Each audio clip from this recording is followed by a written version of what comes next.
What's going on, Sky Squad? We are back in the building. And of course, we're talking about the Real Housewives of Atlanta Season 17 Reunion Part 3. Yes. And the title of this video is that Porsha checks Andy Cohen. And it was actually a moment that was super reminiscent to me of Nene Leakes.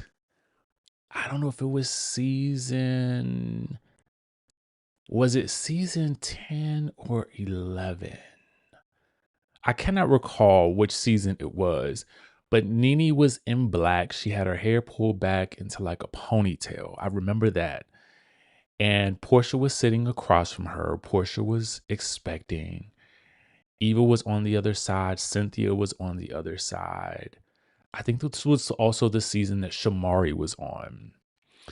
And it just, something in that moment just reminded me of Miss Lanithia Leakes. And I said, ooh, okay. So we're not going to really get too deep into the mama drama, although it was such a huge part of the season. Porsha drew a boundary for Andy with the mama drama. In fact, Porsha, I don't know if she had Cynthia speak for her, but Cynthia ended up doing most of the interpreting for Porsha in this portion of the reunion. And I just thought that that was so interesting how that played out. It is such a good thing Cynthia was there, because otherwise we would not have known Porsha's perspective on any of this. Do I fault Porsha for not wanting to go there? I don't. And I think that she pulled an OG move in that moment, and she set the stage for what she would do and what she would not do. I can't be mad at it, but it was kind of jarring to see it, right? Especially kind of looking at Angie's eyes, like, you know. So that was fascinating to me because it kind of told the story of what is actually happening here. This is very much Porsha's show. In case you guys did not know. Okay. Uh that was no more evident, I think, than it was last night. Okay. Well, actually, I didn't watch the episode last night. I watched the Michael Jackson movie last night. I watched the episode this morning on Peacock because I wanted to see the full uncensored episode. And so that part really stuck out to me for some reason because it was a signal of like, no, sir, I'm about to tell you what we will talk about and what we won't talk about. And this has been, I think, one of the things that I would have loved to have seen from Shamea at some point, but probably because she's so new, she doesn't necessarily, I don't believe, know that she can say, no, I'm not going to talk about that. No, I'm not answering any questions about that. No, I'm not going to do it. And what it does is it makes Shamea look like she's chasing after Porsha when people ask her about this or that about Porsha, the daughters, and Shamea is so busy explaining herself, thinking she's doing the right thing. But all in all, it's digging a hole for herself because for the most part, Shamea, if she apologizes, she's going to look like a victim. If she doesn't apologize, she's not holding herself accountable.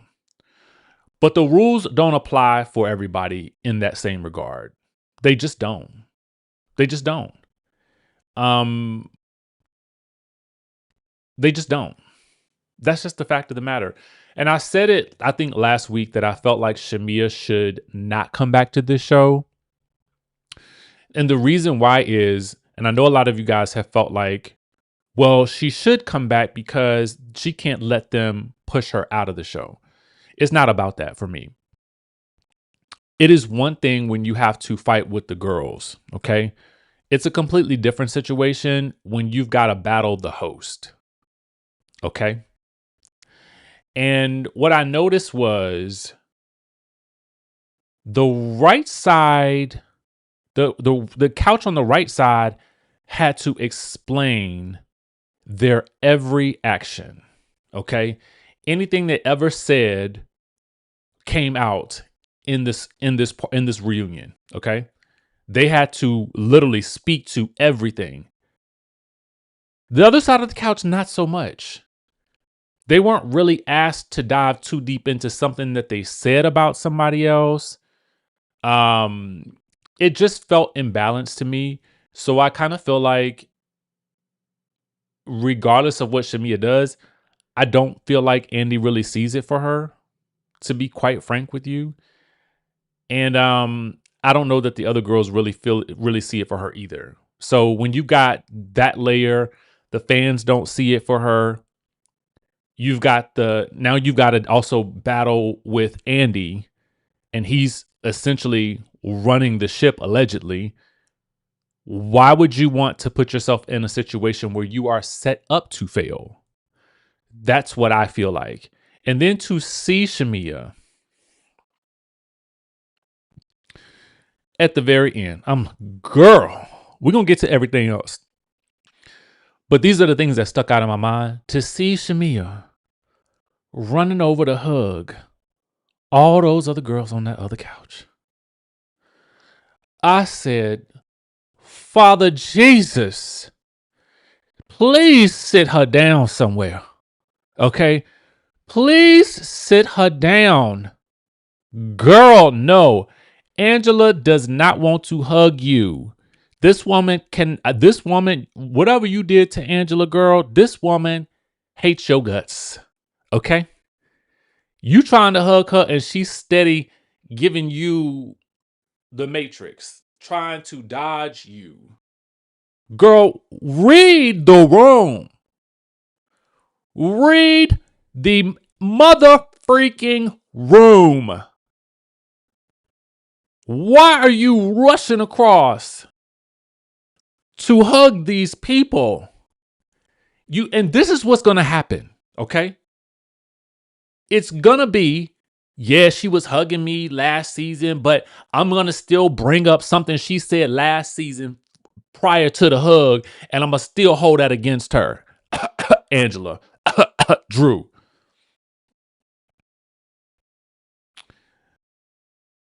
She's apologizing to Drew.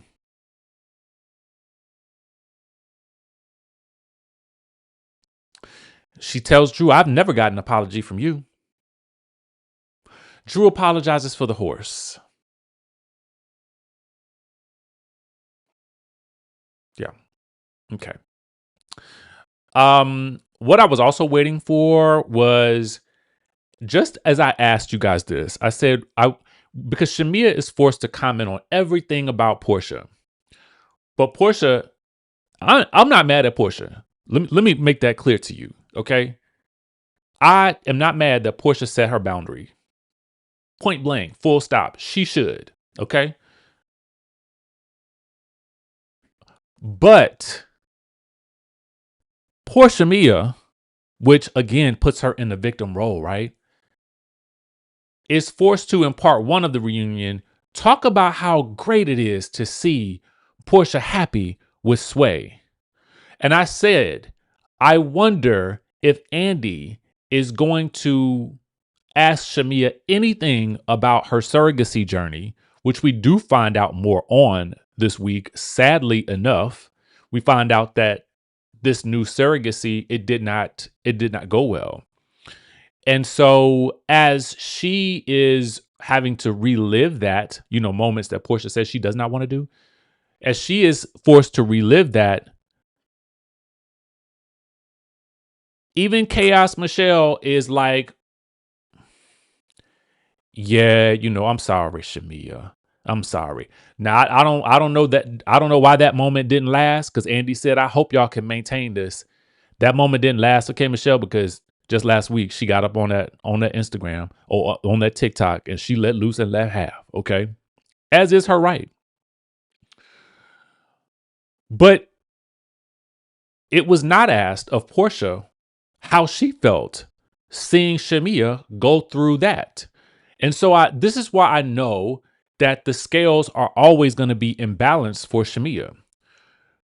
Things she's asked to do with regards to lifting up Porsha, the same is not happening across the board for anybody with regards to Shamea. Andy's not trying to pull that information out of Porsha. So why should he keep doing that to Shamea? It just makes absolutely zero sense to me. And Angela, every week Angela unravels a new layer to the mystery of why she hates Shamea.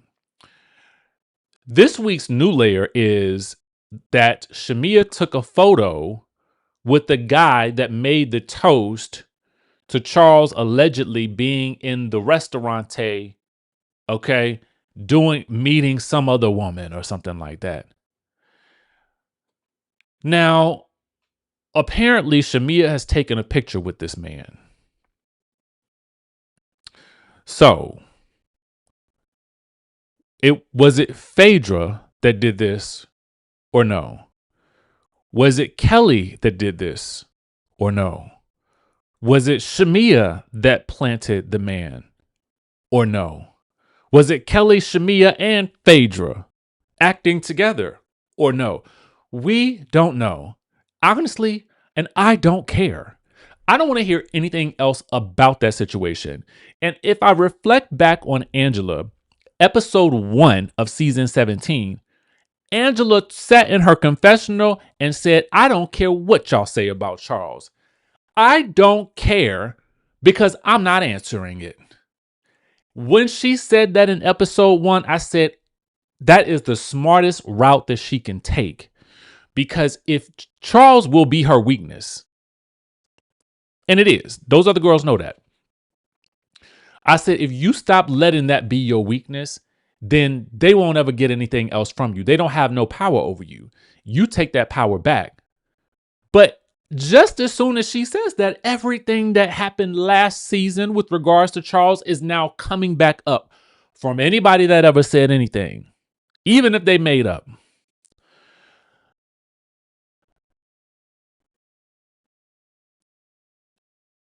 Just like Angela is not over the stuff that Porsha said about Charles. Angela mentioned that thing almost every couple of episodes in the beginning of the season. If you go back and watch her confessional, she mentioned that thing. She mentioned something negative about Porsha in almost every single episode. Angela cannot let this stuff go. And that's fine. But I would just rather you own it. Okay? Just own it. I'm still holding on to this stuff. I ain't letting none of it go. And then keep that same energy across the board. Speaking of Angela, we do learn a bit more about the Amari situation, which I did appreciate getting an update on that situation. I didn't really know that it was the sexuality of Amari that was an issue for Angela. I think it was confusing because we didn't know what the issue was. I don't think it was properly explained as much as I think it was, again, I think also having Cynthia there to interpret for some of these women, which is interesting in and of itself. Not bad for Cynthia, but it says more about the storytelling for the other girls. Is that no, it was the fact that she didn't tell us, and the girl who Amari married, her family don't really even accept Amari in that relationship like that. I totally understand it. As somebody who has gone through this, it is not the easiest thing for parents to understand initially because they likely have a different vision for their children. And so you just have to go through it. That's all I can say. They just have to go through that. Okay.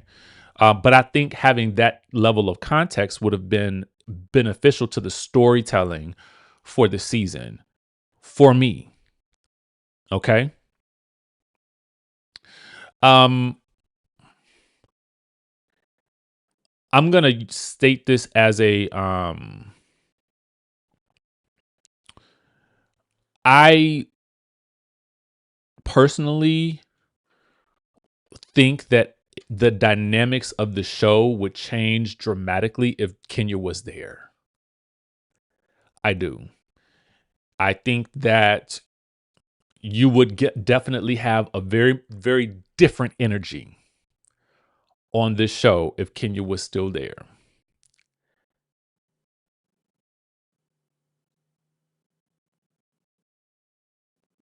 Yeah. Yeah.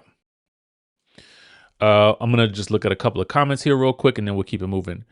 Um, Richie, Porsha not wanting to talk about her life is not honey. I'm assuming it's not it, honey. She started by going to social media and gave details about the mother's discrepancy. Now she want to be a victim. Um,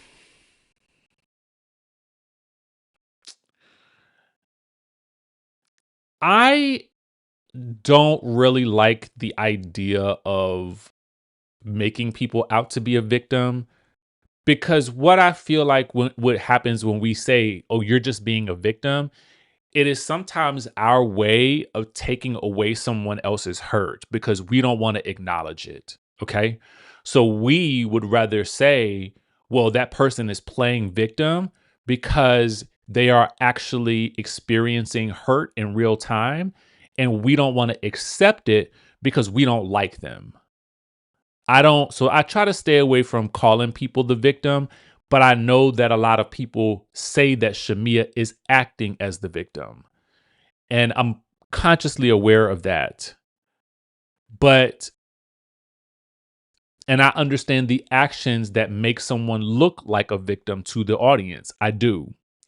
So I do think that there are things that Shamea does that could make somebody call her or say she's acting like a victim, because I think it's easier to say that versus acknowledging that person's hurt, because that would humanize her more for a lot of people, and they don't want to do that. It's easier to look at a person as less than human so you can continue your dislike for them. And so as somebody who is kind of objective when it comes to how I see these shows and these relationships, I understand that dynamic a bit more, because I don't, at the end of the day, I don't know these people like that. I don't have a dog in that fight. I just know what I see, and I don't like the gangbang behavior, but I don't know that she was playing victim as much as I feel like she set a boundary. Now we can argue about, she definitely checked Andy. Does she have a right to have that boundary on this show that is about their lives? But I'm going to tell you like this. It's like at any job. If there's something that you can get away with and you know that you can, you're going to do it. Point blank.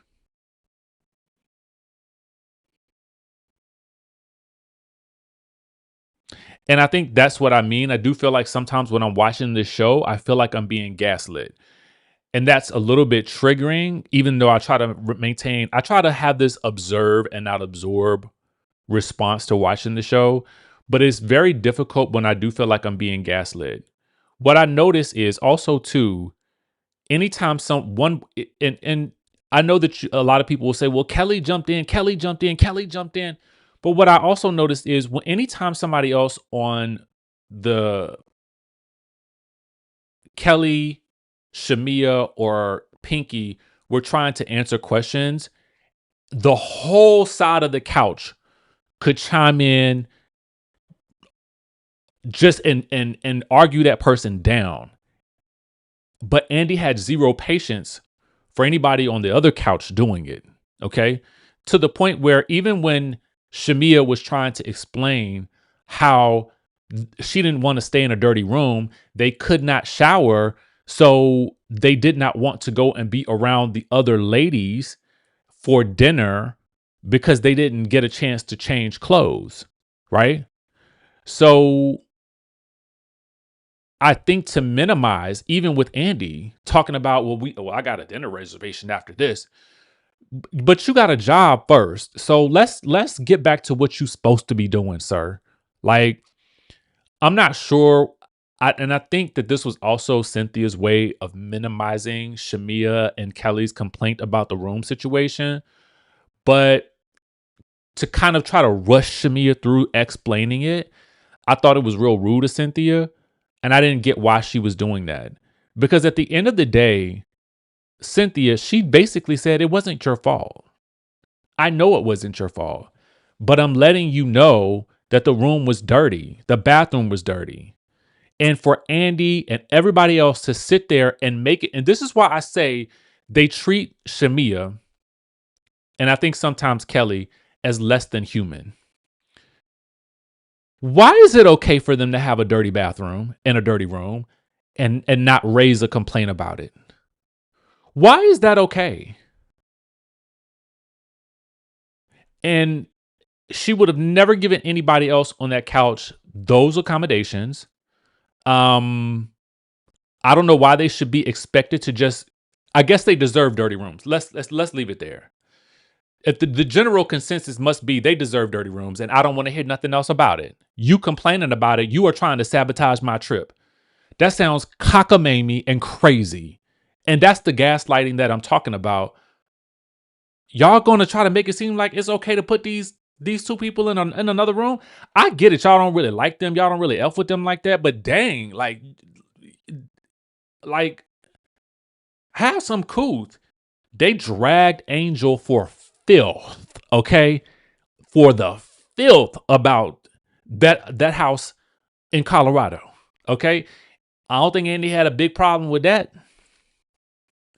So these women want some bathrooms. They want some nice accommodations, just like everybody else. That's what they deserve.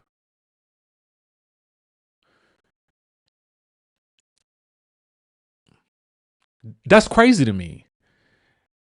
And I just feel like all Cynthia had to do was say, you know what, Shamea, I got it. I got it. The situation wasn't resolved. I thought it was resolved. And I wish that I had handled that better, because that actually makes Cynthia look like a bad host. To not acknowledge that makes her not look like the best host. And I don't think she wants to come across like that. And I don't think she saw herself like that. But that's what she was looking like to me. That's the takeaway that I got. The takeaway that I got is, if Cynthia's hosting something, I got to be on the lookout, because I don't know if she's going to give me a dirty bathroom. And I don't know if I go to her with a complaint that she's going to actually listen to me without thinking that I'm trying to destroy what she's doing. So can I even say anything to this woman? Or should I just tiptoe out and get myself another hotel room? But apparently they couldn't get themselves another accommodation because they were so far out. Y'all remember, it took them an hour or so to get to the location for the party. So to get a whole new location out in the middle of the of nowhere, or wherever they were staying at, was not feasible. So I just felt like this is, again, another instance of the gaslighting. But here we go. We can keep it moving, because I don't want to belabor that point. Let's move on to K. Michelle. Or chaos causing herself Michelle. Like K Michelle is causing herself the chaos.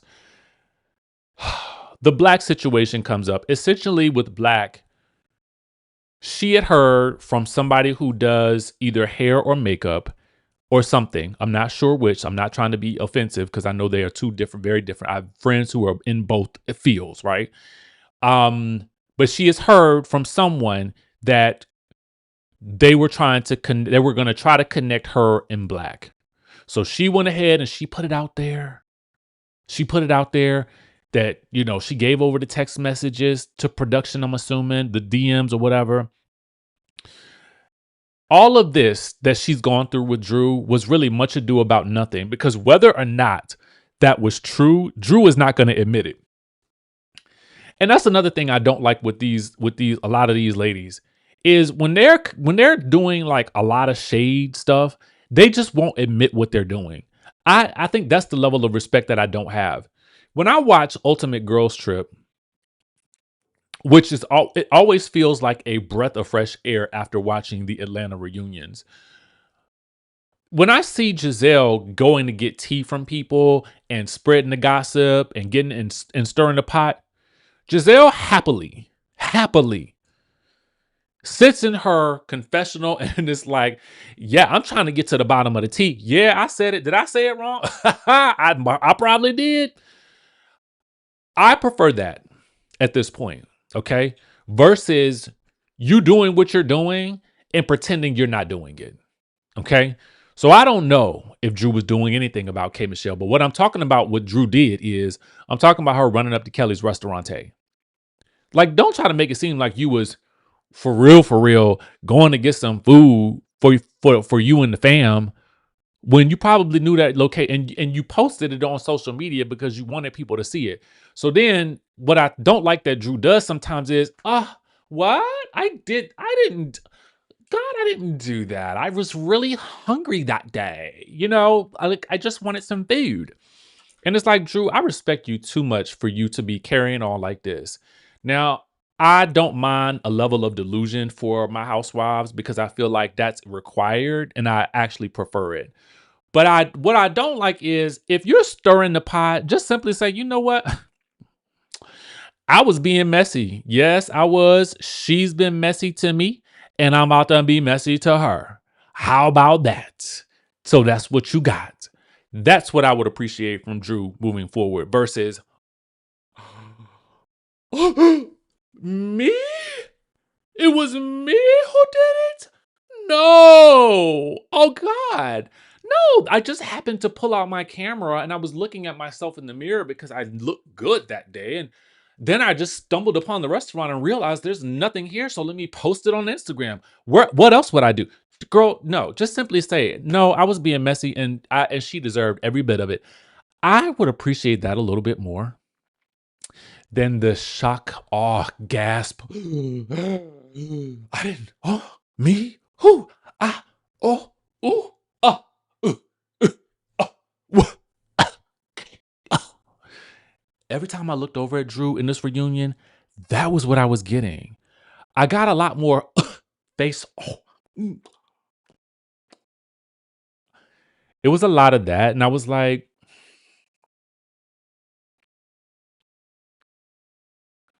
yeah, yeah, yeah. I don't know. I don't know what it's something about it just irks me a little bit.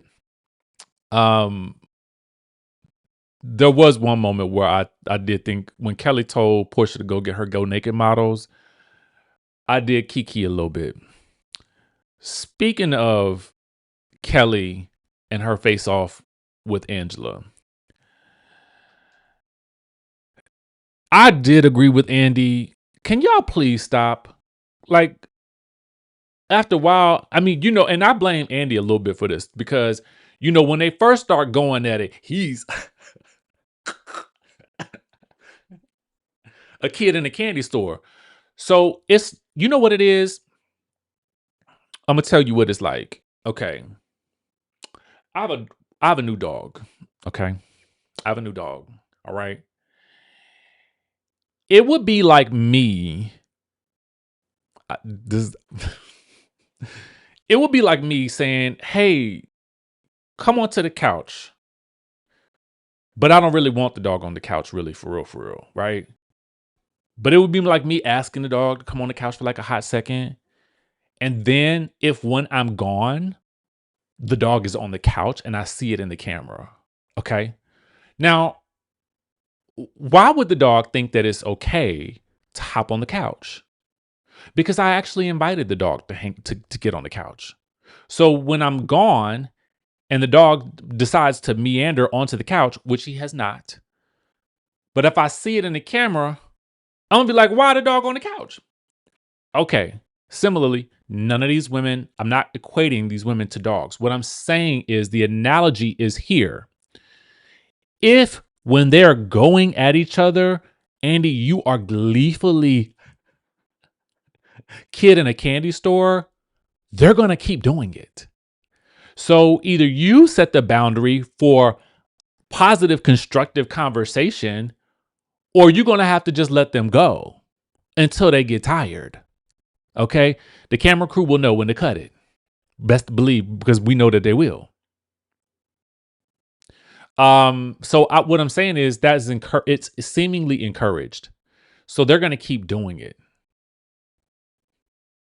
So like you can't be upset. Also, too, in the same breath, you can't be upset that they're going that hard at each other. You say that you want them to kind of keep it at light shade. That's what he says at the end. Don't deliver, bomb dropping shade to each other. And I'm paraphrasing what he said. But then as they're delivering bomb dropping shade, you are giggling and so I mean, which is it, right? What level do you want this to be at? Because I do feel like at times I couldn't really understand what the resolution was supposed to be for some of these situations, because it didn't seem like that there was a resolution that was supposed to be encouraged at all. I just didn't really get that sense. I didn't get a sense that he was there to resolve much.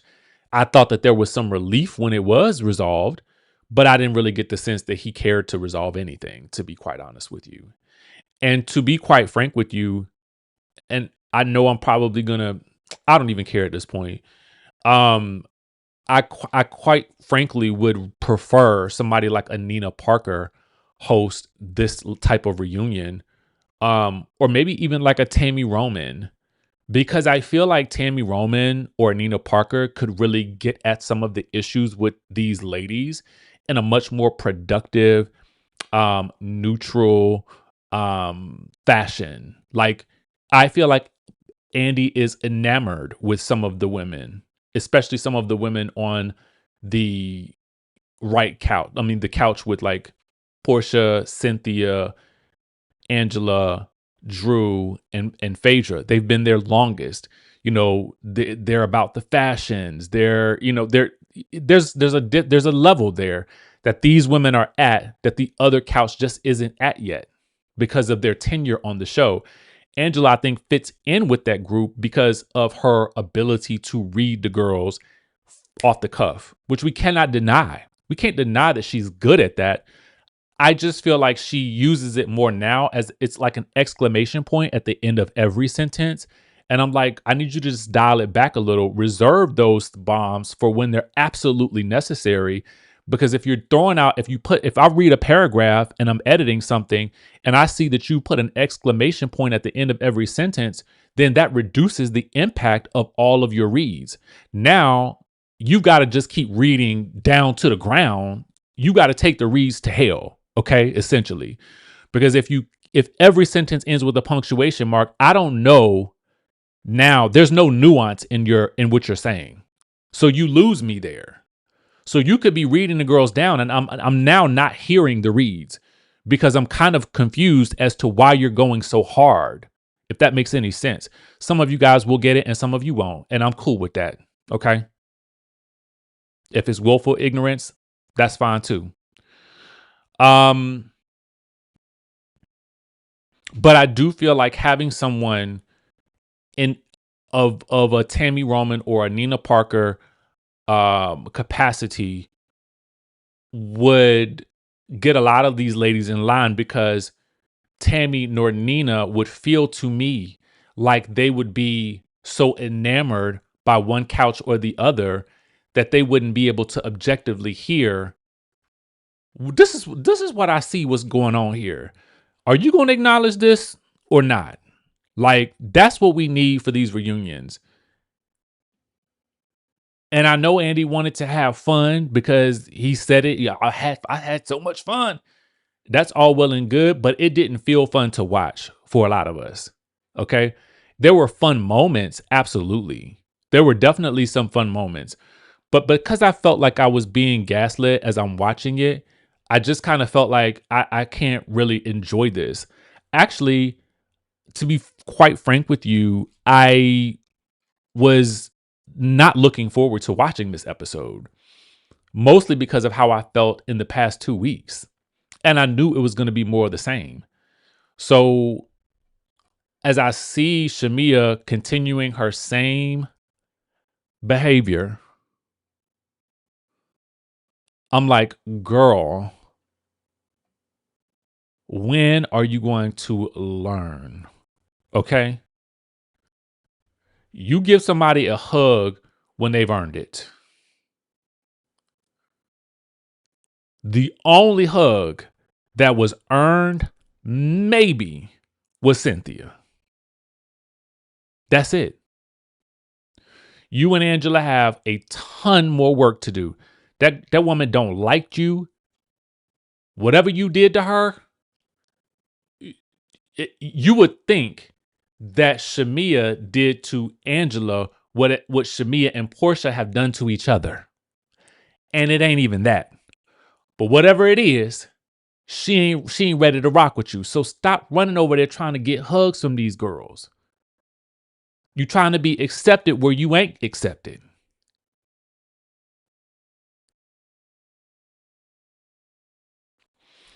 Now, I do want to acknowledge some comments because I do think it's also important to highlight differing opinions.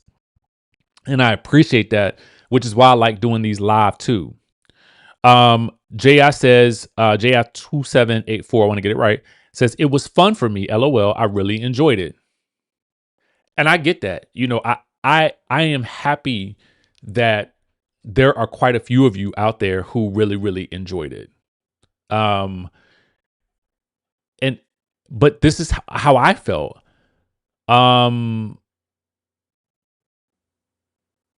It used to be my escapism, but now I do feel like it's just kind of cringy to me. And not in the way that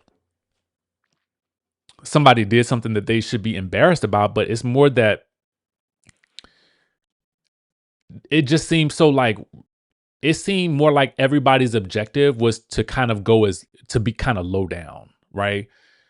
If as much as they could, you know, everybody's trying to go to the next level lower, right? And I appreciate, again, for me, not everybody's going to appreciate this. I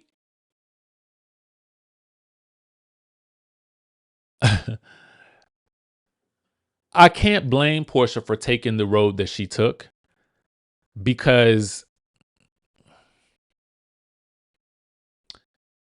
I'm gonna tell y'all the thing is, and I think most seasoned housewives know this, the best way to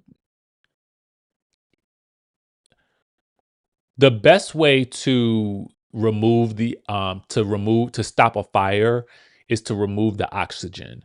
But that also is a great way to ice somebody out if you need to. Um, I can't say that that's Portia's aim. I don't know what her. I'm not going to pretend to know what her aim is. But I do think that there are several girls who are fighting in Portia's name. I think that there are several girls on there who are doing that because they realize it would be better for them to be on Team Porsha than to be on Team Shamea.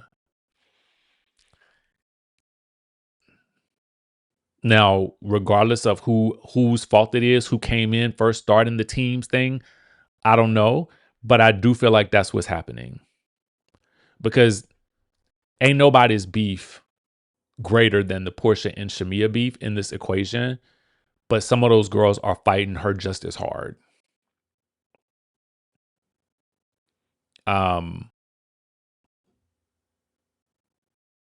and I think what I didn't like what Angela did also too is she had a lot of emphasis on the cease and desist. But the cease and desist, from what I understood, actually said either you say the names of the people or you cease talking about this. And I think that's the part that Angela was kind of playing semantics with. Like, you sent me a cease and desist. That means I can't talk about it. No, it means either you say the names or you stop talking about it. So there was your opportunity right there to say exactly who it was. And she still didn't take it. So I'm like, the thing that was also asked is, and this proves another point that I don't like.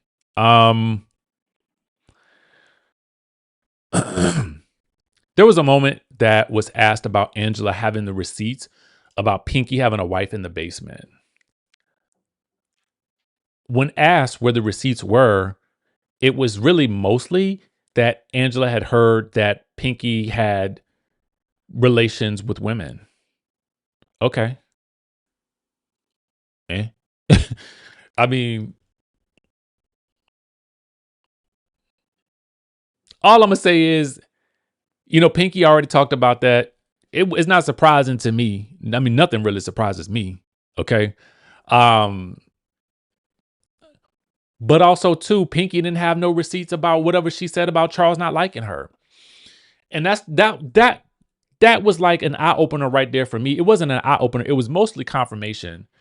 Like, y'all just be saying stuff. Y'all just be saying stuff. And I guess the thing that I'm left with now is this. If y'all are just saying stuff just to be saying stuff, should anybody take any of this stuff seriously anymore? Because I don't really take it too seriously. When the Nigerian pastor minister Phaedra's client was brought up, I didn't take it that seriously. But I think a lot of people will. I think mostly some people in there's two sections of audience for these shows. There's a section of us who have been watching reality TV for a very long time. We see the game, so we understand it. So there's aspects of it where, like, I don't believe it, and we keep it moving. We don't give it credence. There's another half of the audience that will watch it, and they will really believe some of the things that come out of the mouths of some of the characters. I mean, the cast members. And there are just differing levels of discernment here. And I think that the cast members will be worried about the casual audience who is a little less discerning, and they believe it. And then they will run with it. You know what I'm saying? So I think that I understand the cast members' mindset of defending themselves against these things. But it's disturbing to know that everybody's just pulling stuff out of their butt. So I don't like that. That does not make good TV to me. And I'm somebody who is invested in good TV. That's why it annoys me so much. So for me, I'm kind of glad it's over. There are certain cast members that I'm kind of glad I don't have to talk about anymore. I don't mind this cast because I think they can be very funny. They can bring a lot of drama. But I also think that it felt like a long season. And I get like this at the end of most seasons. Just to be frank with you, I know that the cycle is usually like this. A show comes back on. We're excited in the beginning. We want to see what's going to happen. Around the middle of the season, some major drama is happening and we've got to figure it out. Towards the three-fourths of the season, we're fired up. We are fired up. By the fourth quarter, the home stretch, we are angry, exhausted, and we are confused. We are discombobulated. We are disheveled. The people are arguing in the comment section. It has been so much stuff happening on social media. We are just drained. Okay. That's usually me for every show, every season. So I'm familiar with the routine at this point. So I always know it's coming. It's just a fact of the job. This is what comes with it. I see it. I know y'all see it. I know y'all feel it because I can see it in the comments, right?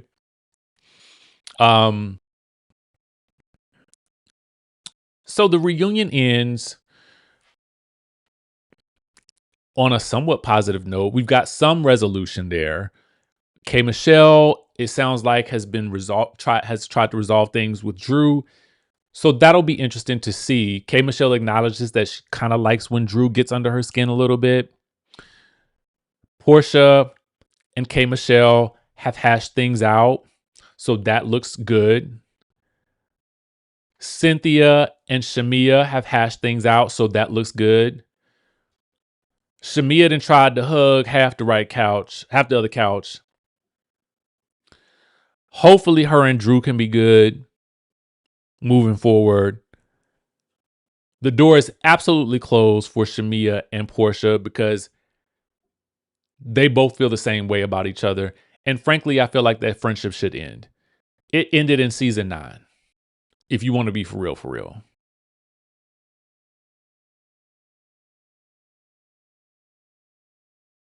Okay.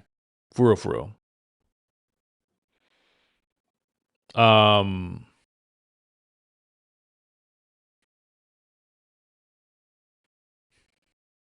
period. And now that I think on it, I have to stand by that. That friendship really ended in season 9. And we're gonna leave that there. And it should have ended in season 9. If they had ended that friendship in season 9, then they wouldn't be where they are today. This is probably this is probably a good metaphor for everybody. When something or someone is not good in your life, if you don't exit stage left, it will likely get worse. And you have to use your discernment to determine what that is, who that is, why that is, and you got to get out of it. Or it will only get worse. That's a job, that's a relationship, that's a friendship, a situationship.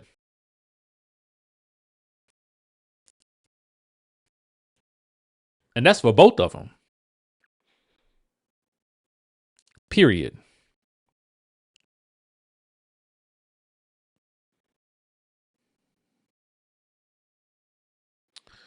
Um who else? Who else? Who else did I miss? Pinky and Phaedra, I don't know. I still think there's a little tension there. So that's going to be something to watch next season.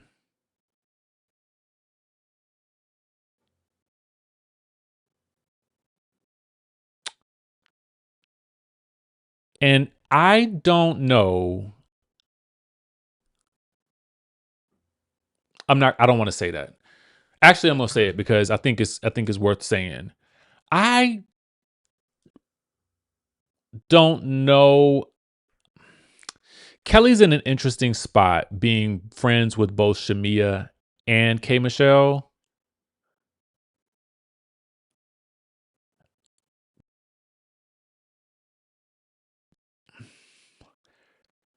I know that Shamea wants friendships from what I can see on the TV screen. Okay. This is what it feels like. I would just be very mindful of things that are said with regards to that friendship because Kelly's silence in certain aspects, I think, speaks volumes, even though I know she's in a difficult position. But I think that the space that she may occupy for in Shamea's mind may be a little bit bigger for Shamea than it may be for Kelly. But that's just me. I don't know because I would be looking side eye like, girl, you ain't gonna have my back right now. Like, I'm running around here calling you BFF, but the moment you have an opportunity to either defend me or to say what you saw, you say nothing. That that would bother me. But that's just me. So I don't know. I don't know. We'll have to see how that pans out. Um, I did also see because I see somebody mention this mention something in the comments. I did see that Candy did an interview with Pinky, so I'm gonna watch that at some point. I didn't have an opportunity to watch it yesterday. So we'll talk about that maybe tomorrow. Maybe tomorrow.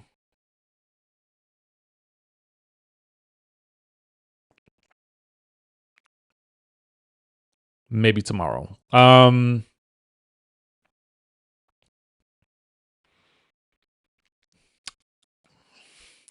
Yeah, we'll see how that turns out.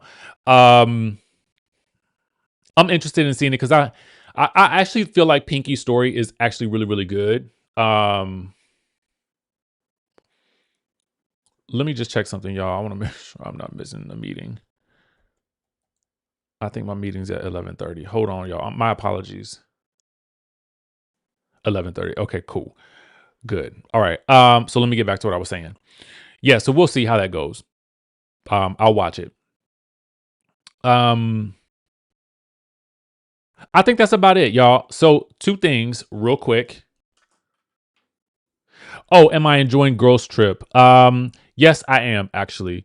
It feels very lighthearted. The drama is super lighthearted. I feel like Porsha and Giselle are having fun. I enjoy watching the two of them together. I could actually watch a I could actually watch a couple more shows with Porsha and Giselle together because they're fun to me. Um, Vicky is interesting, and I like watching Luann. You know who doesn't jump out on the screen for me in this group is Teresa. And I don't know. I don't know why. You know, yeah, she doesn't just jump out. And maybe it's because she's not in conflict. I don't know. We'll have to see. But it's just me. Um,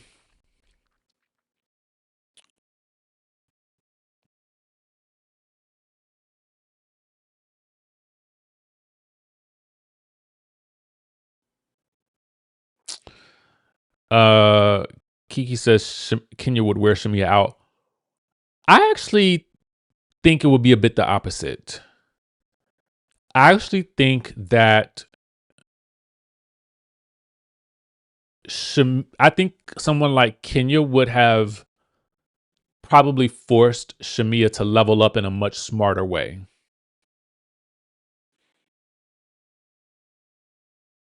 Personally. But that's just me. Okay. That's just me. All right, y'all. So look, that's all we got. I will talk about the Candy and the Pinky Cole interview and any other news likely tomorrow. Tonight I am hosting a Zoom call for a private little group trip to Vail in December. So if anybody's ever wanted to go to Vail, shoot me an email at bookings@djrichieskye.com.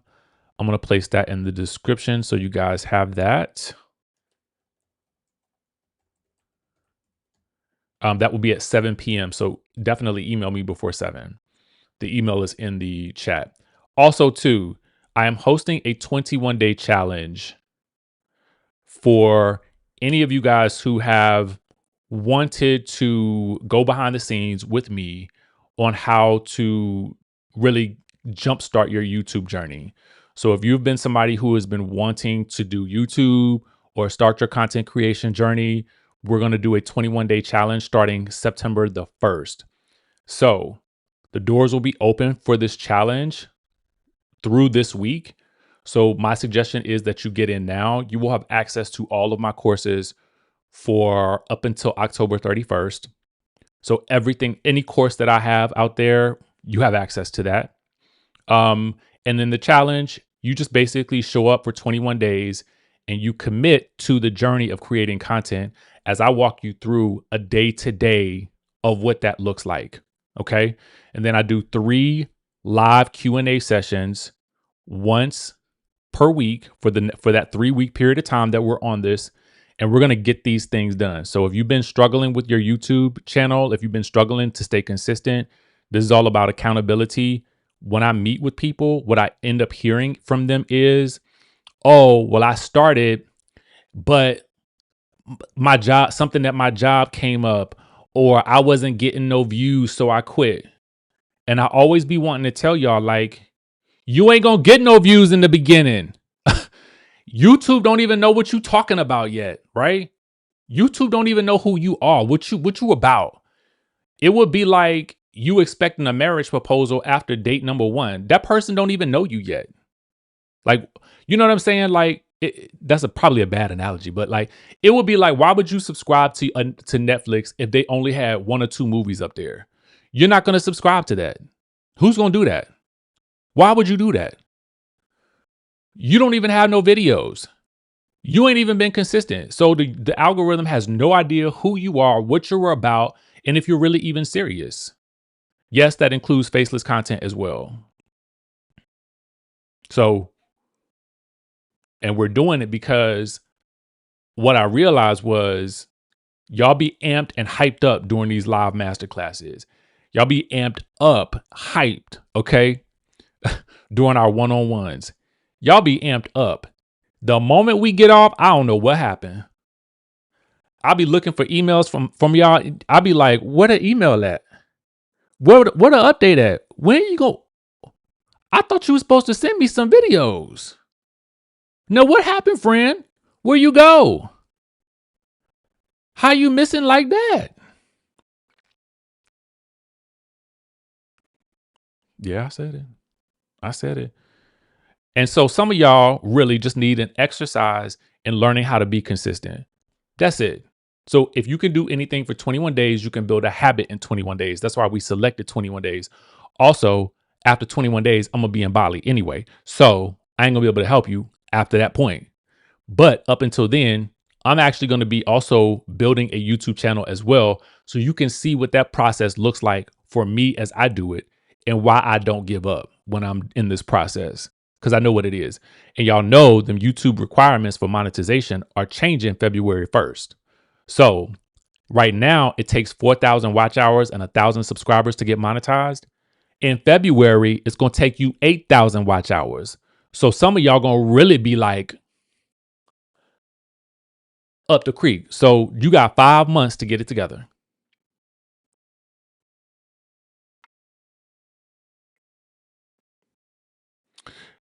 I'm gonna respond to this because I think this is a good comment. Miss Everything says social anxiety is an enemy, Richie. Absolutely, it's an enemy that you must defeat right now.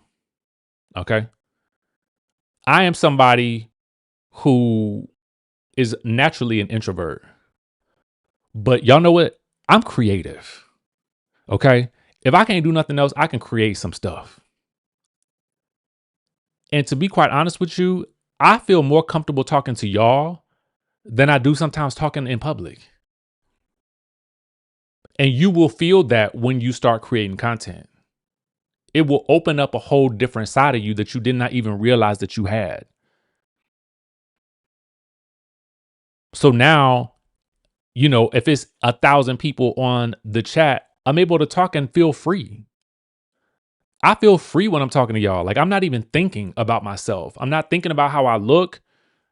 I'm not thinking about how I sound. I don't care.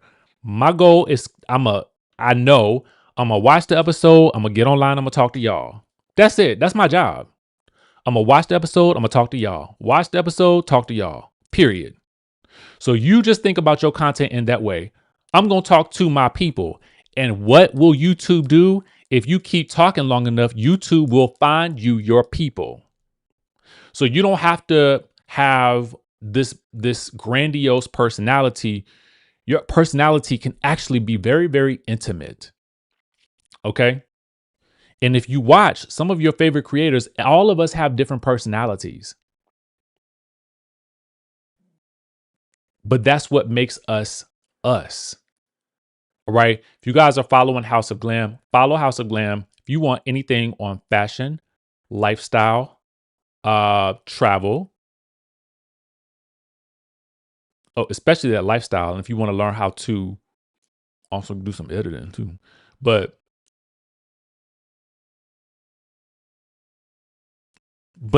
she's also somebody who makes intimate content. So when you're watching the content, she is pulling you into her world in a nice, like cozy way that makes you just feel like, oh, what is she gonna do next? Okay, what is she purchasing for her house? I've got to go get that, right? And so that's who you become. And you discover that along the way, but you never discovered that if you don't start. If you do not start, you won't discover that aspect of who you are, or you may hide it.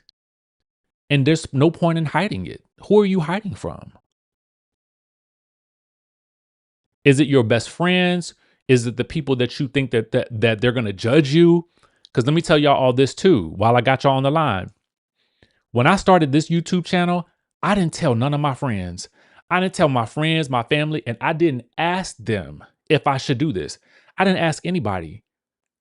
Somebody told me to do it. And I never forget it. It was Funky Dineva said, you need to do this on YouTube. I didn't wait a week. Okay.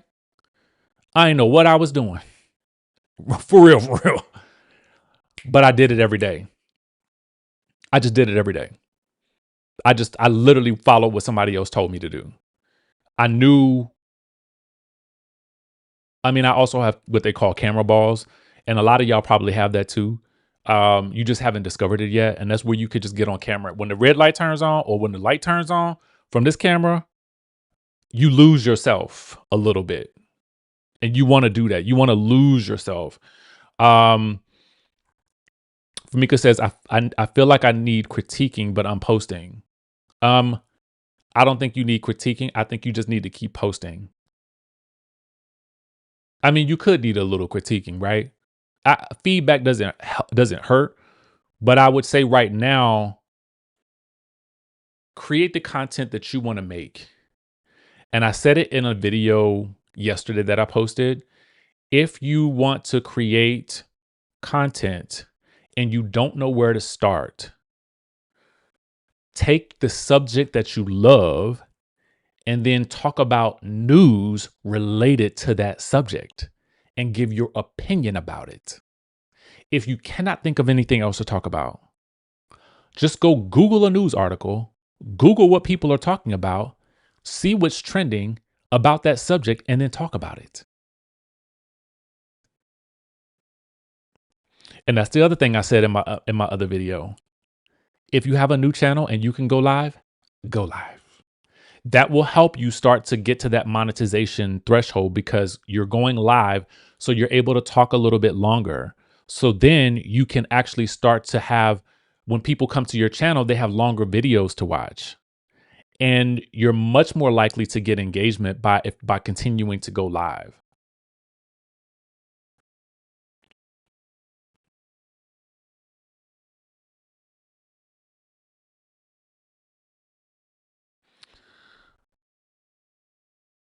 So this is a great question. Was I working full time? No, because I had just gotten laid off. Okay. I was working for a news show. That news show moved to Orlando. I was in Miami. So I needed to do something and I needed to do it quick. Now I wasn't working full time, but I was going to Dubai. I don't know, that sounds crazy, but let me tell you why this matters. When I went to Dubai, I was doing videos in the bathroom. I stayed in a suite. Okay.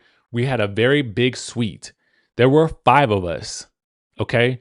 I had to literally, when I had time, go into the bathroom to make my videos. And I was still doing 2 and 3 videos a day at that point.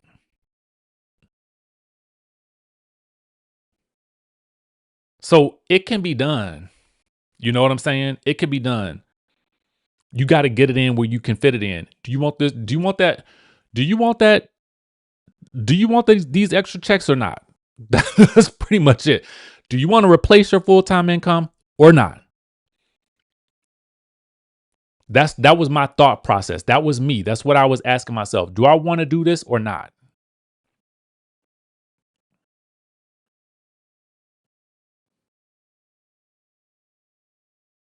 All right. And so then, real quick, for those of you guys who might be hesitant about the 21-day process, cool, I got you.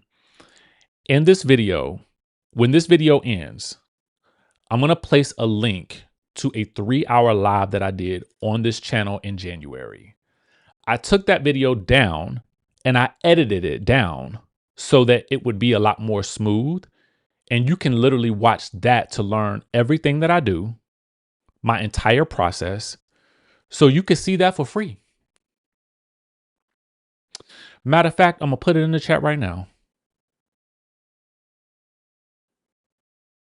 Stand by. I'm going to put that in the chat so you can have that. I want you to have every resource possible to know you could do this.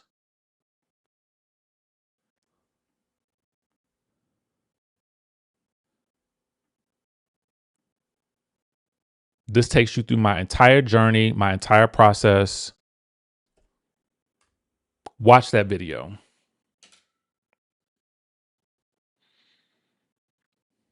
When you got some time, and break it up. Just watch. I actually also put timestamps in the video so you can just skip to the parts that you need to watch. If you need help with this, if you need help with editing is not hard. I don't do it. I would not even advise doing a lot of editing. Unless, I mean, you learn as you go though, right? Don't let the editing stop you right now. If you don't know how to do something, learn it as you go, right? Because if you go when you go to House of Glam's channel, like when you see her channel, you're gonna see, oh, she edited. Okay. She doing the doggone thing. But you got to start somewhere, and you just got to start. So you can't be intimidated by her point Z when you starting at point A. No, you got to start at your point A and you got to work your way to Z. You get there by doing it. You don't get there by thinking about it. You don't get there by, ooh, I wish I could do it. Why ain't nobody taught me? No, nobody's teaching. Nobody taught me anything. I had to learn all this myself, and I just learned as I went, but I wanted it.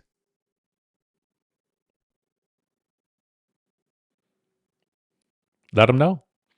It's not hard. You just have to learn as you go, and you will get better as you go, but you will never get better and you will never learn if you don't go. And a lot of people say this, and I'm like, when I first started this channel, the video that hit y'all, I didn't spend a lot of time editing that video. I did that video in less than 30 minutes because I had to get to dinner.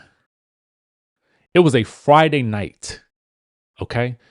It was a Friday afternoon, actually. I literally opened up my camera phone. For a year, all I used was a camera phone. That's it. I ain't even using no lighting right now. This is God's light coming from the window. That's it. I slapped that video together so fast and threw it up on YouTube.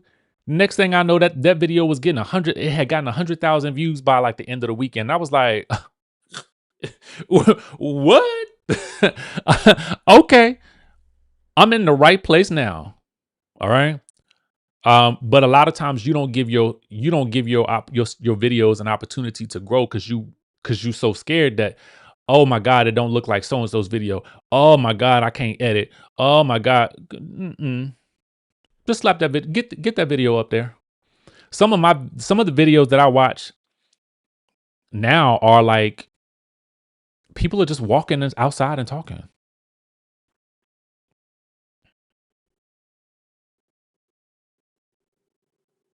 And that's the thing too. I love this. If you're interested in what you put out, you won't even worry about the harder stuff. That's it.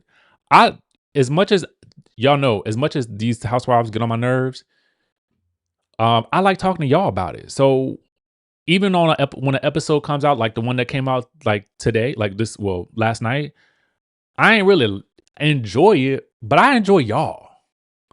And that's another thing too. How will you ever find your people if you never do this? So a lot of y'all are thinking that you're stuck with the people that you have in your own life. And a lot of times those people don't want to do nothing. Let's be for real, for real. A lot of times the people in your life might be keeping you stuck. But if you never find this group of people, if I never found y'all, I would not be able to travel with y'all.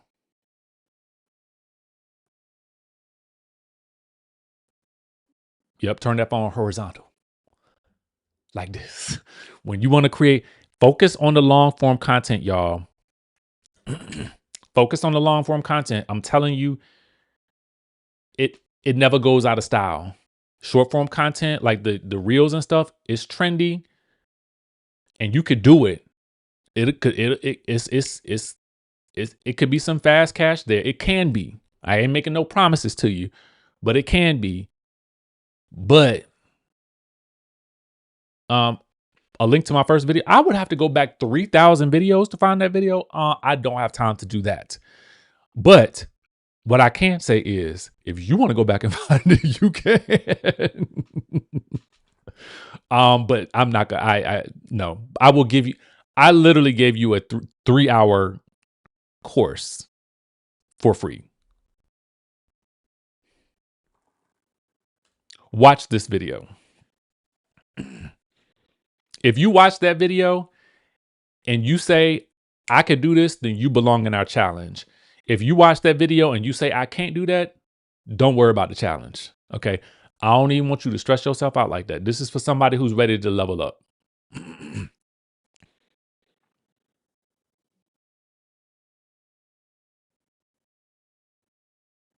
Yeah, you just got to do. See, that's the thing. Like I was telling, and I'm gonna let y'all go after this. Right. They just keep scrolling. I had not DJ'd in 8 years. Okay. This is so random, y'all. But it goes into what Tiffany said. And I posted this on Instagram. But about 2 months ago, I got asked to DJ for my aunt's birthday. And it was, going to be a real nice private event. But y'all, the problem is I ain't picked up my controller in a long time. Okay. But last time I checked it, when I plugged it in, it worked. But this time when I plugged it in on Thursday, it did not work. So I said, oh God, what am I going to do? I'm already worried because I ain't done this in 8 years. Would I even really know what I'm doing? But I'm going to tell y'all something. If it had not been for that gig, I probably still wouldn't have even picked that up. I would still be thinking about it. The gig forced me back into a space that I was kind of uncomfortable with because I haven't done it in so long. 4 hours later, after I've done the gig, they have been line dancing. They have been just going in. They have been like, they were having a good time. I was still figuring it out as I was going along throughout the party, but it didn't stop them from having a good time. So what I'm saying is you have to learn how to just step into the fire and learn it and do it. That's how you get to the next stage.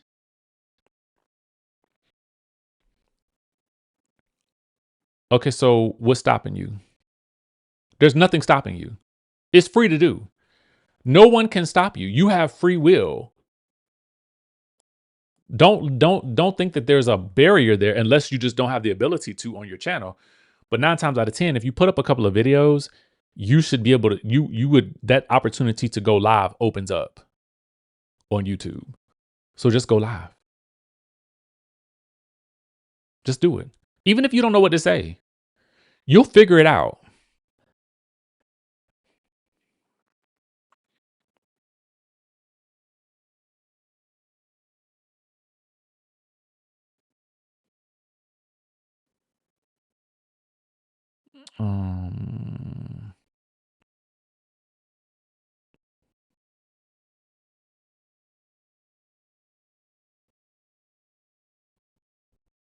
There you go. There you go.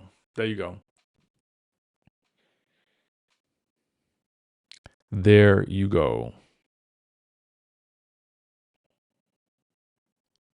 Yes.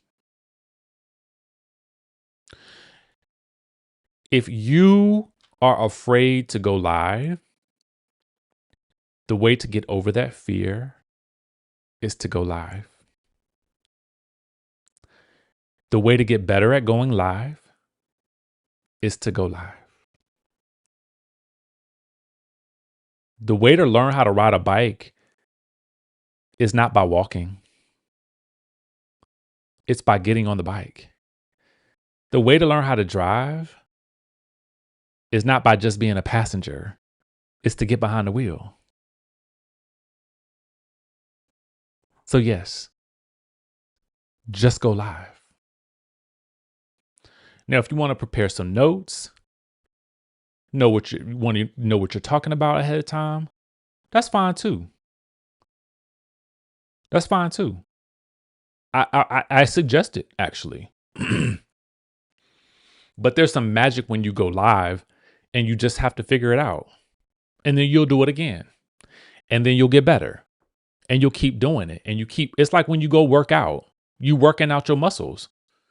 All right, you can't lift but 5 pounds today, but if you keep going, soon you'll be able to lift 10.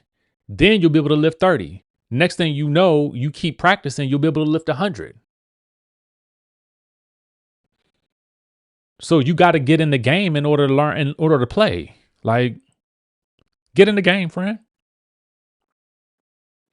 Absolutely.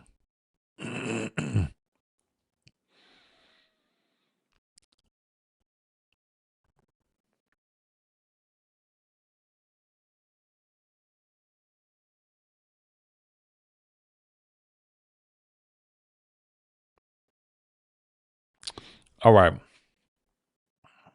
So that's it. And that's all.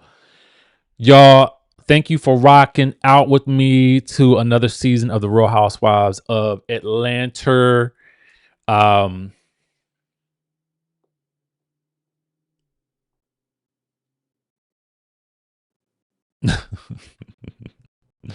I'm looking at some of y'all comments. The link is there if you want to join the 21-day challenge. The link will stay open for like the next couple of days. And then I need to prepare for the challenge for everybody. But anybody who joins also gets access to every course that I've ever done. It's all there. And like I said, if you check the YouTube link that I put in the chat, you can also see a 3-hour live where I give you basically everything that I've done or I do with my channels. And you can see that as well. So I've given you the sauce. You ain't even got it. If you choose not to do the 21-day challenge, that's fine too. Just start. At the end of the day, just start. Because come February, when that monetization, hey, sorry, my dog is in here and he's making all types of noise. Regardless, those monetization requirements are going to go up in February. And I just want y'all to be ready. That's it. That's it. All right. With that being said, I will catch you guys in the next video.